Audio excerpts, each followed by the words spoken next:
This is the code in action video for Chapter 3. In Chapter 3, we created a small blog application using React and React hooks. In the first code example of Chapter 3, we created a static user bar component from our mockup. The user bar component conditionally renders either a login and register component or a logout component if the user is already logged in. Here we can see that we have statically defined the user, so it is already logged in, and obviously the logout button does not work because it's just a static component right now.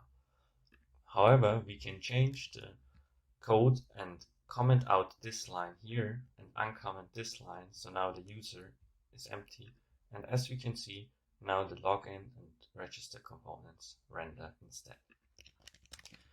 In the second code example, we added a post component and a post list component, so now our blog application already looks more like the mockup.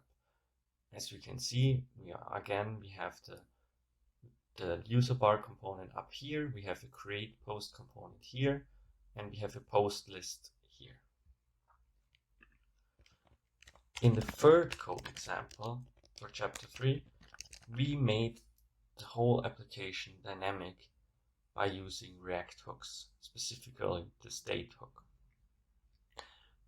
As we can see in the example, now we can log in by entering a user and press the login button, and now the user bar component changes.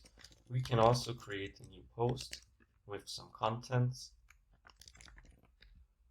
and press the create button, and it will insert a new post. We can also log out now as well, and also use the register component if we want. Here we have to enter the same password before the register button enables, and now we can press register and it will work the same way as before after logging in. However, this is not synced to a server yet. We will do this in a later chapter, so when you refresh, it will be back to the original state again.